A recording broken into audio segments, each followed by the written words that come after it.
Hi, everybody, and welcome to the Successful Surf Club series, a podcast where I chat with club leaders, volunteers, and experts to share stories, strategies, and ideas to help our surf lifesaving clubs grow and thrive. I'm Alex Walker, your host and member experience manager at Surf Lifesaving Queensland. I'm passionate about helping clubs strengthen their impact and better support their members. Each episode is designed to offer practical, real-world insights that you can take back to your clubs. So in each episode, we're joined by a guest who brings their own unique experience and perspective, whether it's from running a club, a supporters operation, or driving member engagement. Together, we talk about challenges that clubs face and explore ideas around growth, culture, recruitment, fundraising, and more. Our goal is to make sure that you walk away with something useful, inspiring, and relevant to your club's journey. Today's special guest is Kirsten Phillips, KP, as she is known to everybody. She's our SLSQ State Member Services Officer. She's a member of Metropolitan Caloundra Surf Lifesaving Club. She's an ITBA Age Manager. She's the Sunshine Coast Director of Youth and Membership, and many, many other things. She's going to help to provide some insights into the Membership Services Committee and work being done to maintain and retain our members and to help grow our membership across the state. How we provide support to leaders and emerging leaders to focus on their retention strategies in the ever-changing image of volunteering in today's society. Hi, KP. How are you?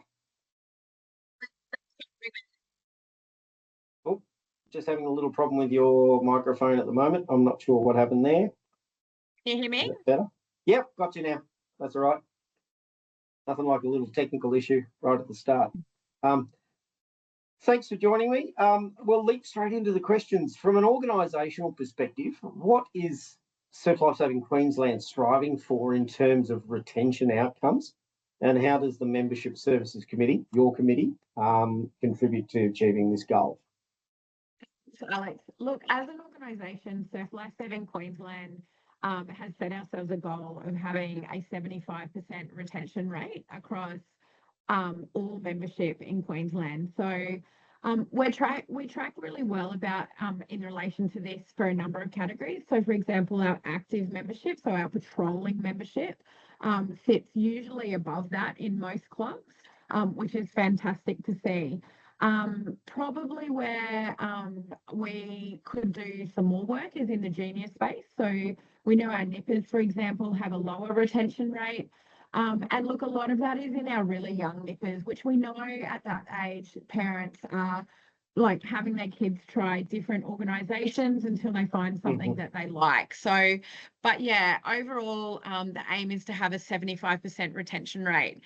The role of the State Membership Committee in that is to look at all of these membership trends and also more broadly the volunteering trends that are happening across Queensland, but also nationally, and understanding what that means for our volunteers. So it's really important that we understand what our volunteers need, what they're looking for, and then how we can create that really positive experience for them to want to stay in our organisation. Yeah, fair enough. And yeah, there is that whole transitional phase that we look at from junior club nipper through to patrolling membership group and how we can build and maintain on that. So you touched on it just before previously. What do you see as the biggest challenges to volunteer retention across Queensland and obviously organisationally for Surf Lifesaving clubs? Yeah, great question, Alex. So we've been having a look at some of the volunteering data, like I said, not just within Surf Lifesaving Queensland, but across volunteer organisations. And there's some really key barriers, but equally some really great motivators of volunteers that I think we need to take into account at every level of the organisation. So if clubs can really hone in on this, it's going to help them with their, it's going to help with retention within your club. So the barriers to volunteering, no time. But the counter of no time is actually people are wanting flexibility. So the more flexible we can be and the more targeted we can be with volunteer time, the more benefit we're going to have. Cost is another big factor. Cost of living's going up, the price of petrol to drive to patrols, the price of, togs that you might need to wear when you're on the beach, like all of that's going up. So cost is an implication that we need to think about for our volunteers. And then the other big one is health reasons. So people pull back from volunteering because of poor health or accessibility to the volunteering that they're doing. So again, another thing that we should take into account. On the flip side, the motivating factors for volunteers is the number one motivating factor is because people want to help others. So they put their hand up to give time because they want to help others. The second one is they want social connection. So it's really important for clubs to create a social connection, and a social connection really early on for new members so that they feel a real part of the fabric of the club that they're involved in. And then the third big motivating factor is to be active. So the great thing for us in Surf Lifesaving is we offer all three of those. We offer an amazing community service. We offer the opportunity for really strong social connections, and we also offer the opportunity to be people to be active in one of the best places in the world you'd want to be, which is on the beach on the weekend. So we really need to play into that with our volunteers. Alex, if I can add to that as well, there's one more key thing that I think we should be taking into account in how we engage with our volunteers, and it's how people find a volunteer role. So this is leaning more into the recruitment side of things, but it's good to understand from a retention perspective as well. So the first one is word of mouth. So we know in Surf Lifesaving, 80% of our membership generally comes from referrals from other members. So your members, if they're having a great time and are really happy in the club, they are more likely to bring other members in. Social media is the next way, and then just through Google. So making sure you've got a really good presence online for your club. Absolutely. I think those are all really great thoughts and ideas around that. Socialisation is key and critical in some of the data that we're seeing as well. Do you believe retention is influenced mainly by a key driver that clubs should be really focusing on? I think you've touched on some of that, or by several interacting factors or intersecting factors? I think there's several interacting factors, and I know you've got a slide there, Alex, that you can share for me. And just while you're sharing that, I would like to touch on, though, one of the biggest factors that influences members' satisfaction in their club is actually their involvement with the leaders in the club. So volunteers are really impacted by poor leadership. So they are looking for motivational leaders to engage with them. So the more you can invest in your leaders, and the leadership culture within the club is going to directly impact member satisfaction, which then impacts people's retention or wanting to stay within the club. So absolutely. I've just started sharing that slide that you asked for. And I suppose that creates the next aspects of what we're looking at is if we have happy and engaged members, they're more likely to stay with us, which you indicated that is key. Culture builds into that. Your opinions on what are some of the key strategies for creating a positive member experience and retaining members? Yeah, so creating that positive member experience is really central to retaining our members.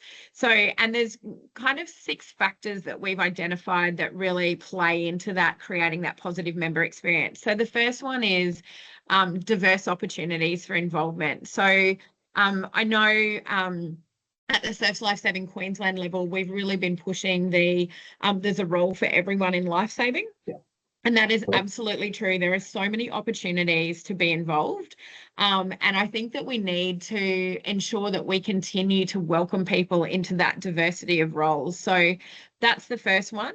The second one is about having clear expectations backed by consistent club policy. So if you say to a member, this is your role, it's great if there's a role description. It's great if there's information about how they go about that role. And that needs to be backed up by the club governance system about, yes, this is your role and you're supported to do it, and here are the supports around that position. So another factor in a positive experience.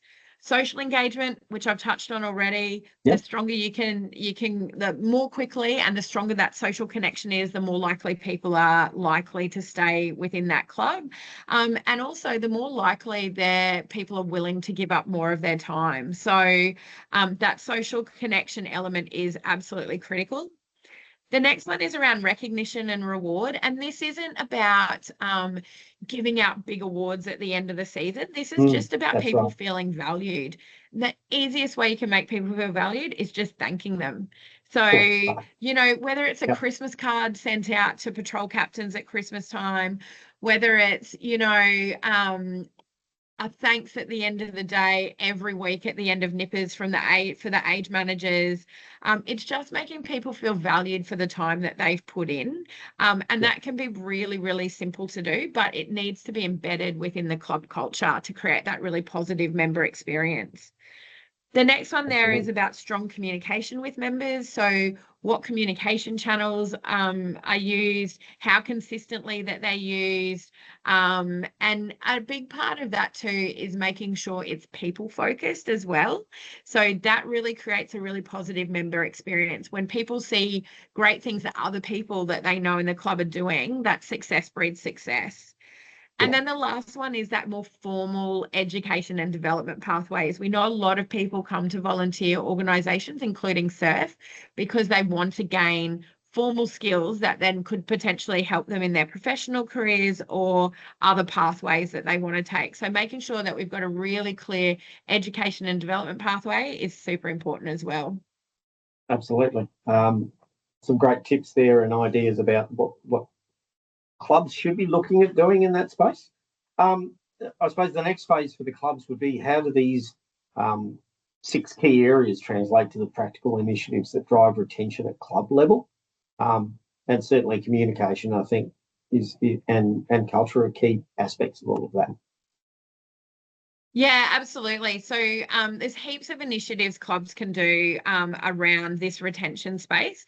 And there's a really great guide on the Surf Life Saving Queensland website that guides clubs in both recruitment and retention activities, very practical options of what they can put in place. Just for social engagement, for example, there's clubs that are doing great things with how they welcome new members into the clubs. And so they socially connect not only new members, but their current members. And they'll have like a new member welcome night, social night. And it's just about connecting people up as quickly as possible. So there's some really practical examples in there. If clubs get online and have a look at those resources, I'm sure there's something in there for everyone. Absolutely. And I think a lot of that is really about not overcomplicating the process and the actions. It could be as simple as having a sausage sizzle once every couple of months for new members. And it doesn't have to be hundreds and hundreds of dollars and fully organised. It's, hey, we've got sausages and burgers on, and come and have a soft drink and have a chat. All new members, talk to some old members, get some experience, understand the synergies around all of that between current and new members. So just in that space, Alex, like with the diverse opportunities for involvement, that's another one where we can do things in life-saving that other organisations can't. So, I've seen some clubs do some really out there things with some of their youth activities. So, for example, our youth love a good slime fight, for example. So, I've seen clubs invest in a whole lot of slime. The kids rock up in their togs and goggles and they just have a slime fight. So, and they will remember that. And that is, and the parents love it as well. And they walk away with an experience that was fun. It was something that they wouldn't normally do in other, aspects of their schooling life or work life. And it's just a great opportunity to be involved and create a social connection and do something that you don't get to do every day. No, that's right. So, again, thank you for your time, KP. I think the takeaways from this are around looking at the positive member experience and how clubs can do the little things to help them create that connection, create the culture, create that social engagement. We know that, from the surveys and the join the club activities that we're doing, a key driver is that social engagement. People are looking for something to give back to community, but also be part of a broader community, which obviously Surf offers. And looking at it from a club perspective, just the little initiatives. It's only a little thing. Understanding your communication strategies for your club members. We know that the youth don't do emails find a way to communicate with them in a far more effective manner so that everybody knows what's going on at the club. So again, beautiful. Thank you for your time. Thank you for those insights into member retention from the Membership Services Committee. And again, thank you for your time, KP. Alex, see you.